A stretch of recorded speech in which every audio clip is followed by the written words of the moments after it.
Hello, and welcome to part 2 of how anti-Semitism shaped the comic book industry. If you have not listened to part 1, I highly recommend you go back and listen to that part before getting into this one. In part 1, I discussed the enormous impact that Superman had on American propaganda and how he was created as a champion of the oppressed Jewish people. I talked about how the civil rights movement also affected the comic book industry and the impact that racism and anti-Semitism had on creating some of our favorite and longest-lasting comic book characters. In part 2, I will discuss the creation of the X-Men and the courageous decision that one man made by using media to his advantage and the Superman radio show, which helped to bring the Ku Klux Klan's recruitment and membership to come crashing down to its knees. This is part 2 of how anti-Semitism shaped the comic book industry. I'm your host, Lauren Powers, and this is Not Your History Class Podcast.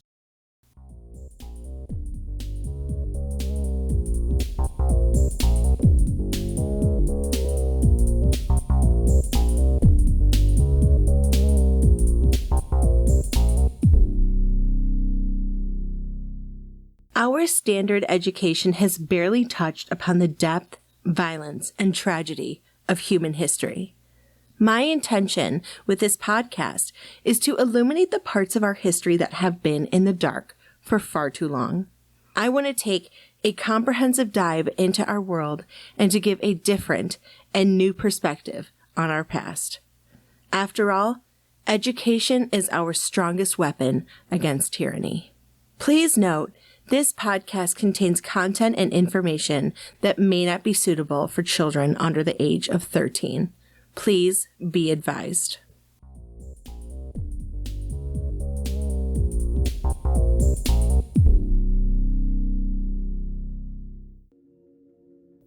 As I had previously discussed in the last episode, in 1963 the X-Men were created by Lee and Kirby. The X-Men were a superhero team of 5 men and 1 woman, and each of these individuals had a mutant gene that gave them a different superpower. They had all been collected together by Charles Xavier, also a mutant. In 1975, the sales of the X-Men were starting to fall, and so Jewish comics writer Chris Claremont was brought in by Marvel to turn things around. He completely rewrote their backstory, casting Magneto as an embittered Holocaust survivor who was angry at humanity's silence in the face of so much atrocity. Claremont had now created a foil to Professor Xavier's empathetic figure. Claremont said about Magneto's backstory, quote, "I was trying to figure out what the most transfiguring event of our century that would tie into the super concept of X-Men as persecuted outcasts. It had to be the Holocaust. Once I found a point of departure for Magneto, all the rest fell into place, because it allowed me to turn him into a tragic figure who wants to save his people." End quote. Claremont also created Kitty Pryde, a young Jewish woman who could walk through walls. Claremont said that he was inspired by a young Israeli teenager that he had seen walking through Tel Aviv, carrying an Uzi and wearing a miniskirt. In 1978, on a talk show promoting the first Superman movie, which was just called Superman and starred Christopher Reeve, Margot Kidder, Gene Hackman, and Marlon Brando, there was a man in the audience who quietly stood up and introduced himself as Jerry Siegel, and that he had co-created Superman 40 years prior. Siegel was trying so hard to make ends meet that he was working bagging groceries at a supermarket. There was a campaign that started against Warner Brothers, who owned DC Comics and Superman copyright. Warner Brothers crumbled under the pressure and gave credit to both Siegel and Schuster in the movie, and an annual stipend that they would receive for the rest of their lives. Sadly, Bill Finger, who created Batman, passed away before that campaign happened in 1974. In 2018, Holocaust scholar Raphael Madoff, legendary comic artist Neil Adams, and comics historian Craig Yo got together to write a book called We Spoke Out: Comic Books and the Holocaust. In the book, they took and reprinted 18 landmark stories from the 1950s to 1980s, from both DC Comics and Marvel Comics, as well as a few other publishers. Madoff wrote in the introduction, quote, "It may seem surprising that comic books could have served an important educational purpose in those days, since it was an era when comics were widely seen as nothing more than entertainment, and not exactly highbrow entertainment." End quote. One of the most widely acclaimed stories, which was in EC Comics Impact #1 in 1955, called Master Race, and written by American illustrator Bernie Kriegstein, in which a survivor of a concentration camp encounters the commandant of the camp, who had previously fled after the war, and they meet, of all places, on a New York subway train. We Spoke Out also included a Batman story from 1971 called Night of the Reaper, which was written by creative team Denny O'Neil and Neil Adams. The story is about a Holocaust survivor seeking justice. The story also raises some ethical and moral questions about how far a victim should go. There was also many comics that addressed the legacy of the Holocaust. Stan Lee said in his introduction in the book, quote, "I take great pride in the role comic creators played in introducing this topic," end quote. A point that Madoff made in the book was that while there was a lot of popular culture in the 1950s and 1960s that focused on World War II and the terrible atrocities that the Nazis committed, it does not focus on the fact that 6 million people that died in the Holocaust were Jewish. He said that omitting that information was part of, quote, "that era's tendency to regard the submerging of ethnic identities as part of the proper American way," end quote. Comics were essentially the first type of media to talk about the impact that the Holocaust had on the Jewish population. In the decades since those comics were first published, attitudes have changed as to how unpleasant things in history are treated, and especially in respect to teaching them to children. Even Marvel went so far as to erase the history of Nazism from their comics and rewrote World War II as being an event that was orchestrated by the evil army Hydra. In 1998, the word Jews was written out about a story about Superman stopping the Nazi destruction of the Warsaw Ghetto. Instead, they were labeled as, quote, "those classes the Nazis wanted to exterminate," end quote. There is one story that I want to tell before I end this episode. The first time I ever heard this story was on the show Drunk History, which I will admit to anyone that is the show that really got me interested in history. And eventually, the love of that show led to the creation of this podcast. That is the story of how Superman helped bring down the Ku Klux Klan in the 1940s. His name is Stetson Kennedy, and he was a civil rights activist. And in the 1930s, he was the director of folklore, oral history, and ethnic studies for the Florida Federal Writers Project. The project was originally created in 1935 as an employment project of Works Progress Administration, also called the WPA, of the New Deal program established during the Great Depression. Individuals such as writers, editors, and scholars were employed to make several different writing projects similar to the American Guide series, which had information about states, cities, and counties. Kennedy was born in an upper-class aristocratic Southern family. He had two ancestors that signed the Declaration of Independence, and John Batterson Stetson, who was the man that Stetson University is named after, but also founded the Stetson Hat Company. His family also included a Klan member, Brady, who was Kennedy's uncle. While he had tried to join the military in the 1940s, he was unable to due to a back injury. So instead, in order to satiate his desire for justice, he decided that he was going to infiltrate the Ku Klux Klan, which, for those who don't live in the United States, the KKK is a white supremacist terrorism group that started in Tennessee in 1865.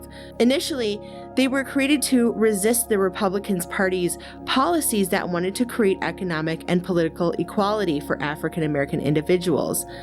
The Republican Party in the 19th century was far different from the Republican Party we know today. They were much more liberal in their policies and beliefs. The KKK saw themselves as God-fearing individuals that loved their country and viewed themselves as true Americans. They believed that many other Americans held the same beliefs that they did and sympathized with their goals. Klan members and allies included politicians, journalists, ministers, police officers, and business leaders. By the 1940s and 50s, their values had started to have less of an impact on citizens, and many people did not agree with the Klan's methods. Information that Kennedy recovered during his time undercover with the KKK was written in 2 different books, Southern Exposure, which came out in 1946, and The Klan Unmasked, which was originally called I Rode with the Ku Klux Klan, and it came out in 1954. Kennedy started out infiltrating the KKK by posing as a racist encyclopedia salesman named John S. Perkins. He infiltrated the KKK in Atlanta, Georgia. It was a risky situation, as if he was found out, there was a real possibility that he would have been killed. He joined in their events, burning crosses, wearing the robes and hood, as well as giving racist speeches, all the while he was slowly gathering information about the KKK. He eventually rose to the position of cavalier, which is kind of similar idea to a sort of mafia strongman. He would be expected to exercise force or violence. He had to swear a blood oath where they cut his wrist and asked him, quote, "Klansmen, do you solemnly swear by God and the devil never to betray secrets entrusted to you as a cavalier of the Klan?" End quote. Kennedy did not abide by that oath. Kennedy gathered evidence and sent it to politicians, prosecutors, human rights organizations, journalists, and whoever else he thought may help dismantle the Ku Klux Klan. It was very risky sending this information out, as Kennedy didn't know if he was sending it to someone who could help or someone who supported the Klan. Andrew Russell Pearson, known as Drew Pearson, a popular journalist and radio host known for muckraking. A muckraking journalist is someone who seeks out scandalous information about celebrities and famous individuals and publishes it in an underhanded way. Pearson expressed interest in Kennedy's information, and during the 1940s, Pearson would read the minutes from the Klan meetings on his radio show.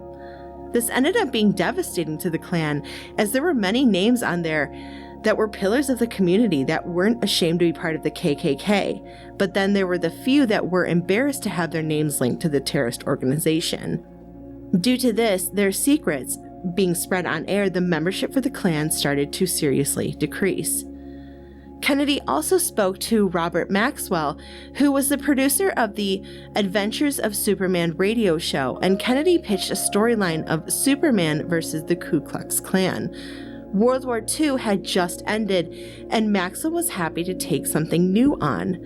The writers of Superman created a series called Clan of the Fiery Cross, where Superman fought the Klan. Since the KKK thrives on secrecy, many of the secrets, including local Klan gossip, to the structure and code words, was mentioned on the series. This stripped the Klan of its mystery, and recruiting and membership dropped considerably. Kennedy's desire to fight for civil rights may have been derived from one incident. The Kennedy family had a black maid named Flo. Kennedy described her as being almost like a mother to him. One day, Flo was riding the bus and she asked for a white bus driver to give her the correct change. She had violated Jim Crow laws. The Jim Crow laws were a series of rigid anti-black laws. Jim Crow was the name of a racial caste system. It was mostly used in the South and border states. Under this law, African Americans were considered second-class citizens. During that time, which was a century long, started after the Civil War and lasted until 1968. These laws denied Black individuals the right to vote, hold jobs, or have an education. Those who opposed this law were often arrested, fined, put into jail, or faced violence or death. Jim Crow laws also legalized racial segregation. Flo had dared to stand up for herself, and for that she was horribly punished.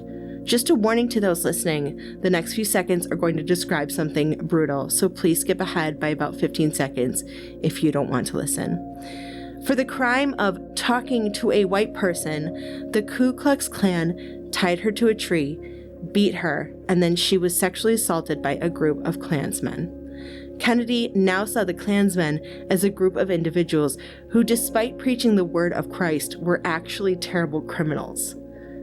Kennedy had many critics of him infiltrating the KKK. several people who theorized that many of his stories were fabricated. In the 90s, Kennedy was fighting for his reputation and to protect the legacy that he created. He admitted that some of the accounts were actually from co-infiltrators or other individuals who were also wanted to undermine the KKK. The reality is that even if some of the stories are embellished, Kennedy took an incredible leap and made a series of courageous decisions that helped bring down a terrorist group. I am going to end this episode with a quote from the iconic and legendary Stan Lee. Quote, "To me, you can wrap all of Judaism up in one sentence, and that is, do not do unto others. All I try to do in my stories was show that there's some innate goodness in the human condition, and there's always going to be evil. We should always be fighting evil.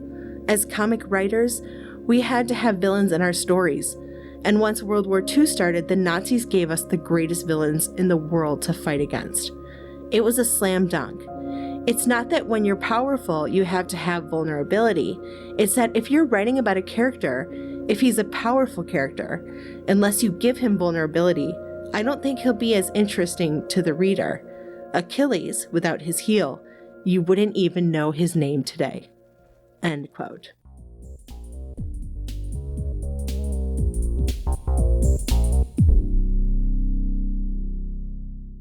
Please subscribe to my podcast, and if you are listening on iTunes, please give the podcast 5 stars.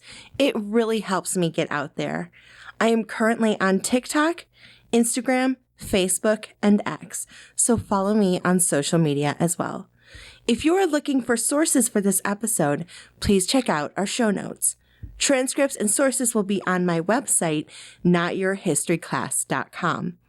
Researching, hosting, production, and editing is done by Lauren Powers. Theme song is done by Mike Meyers, and you can find him at the Mike Show 42 on X. If you have any recommendations or suggestions for a future episode, you can direct message me via social media or email me at notyourhistoryclass@gmail.com.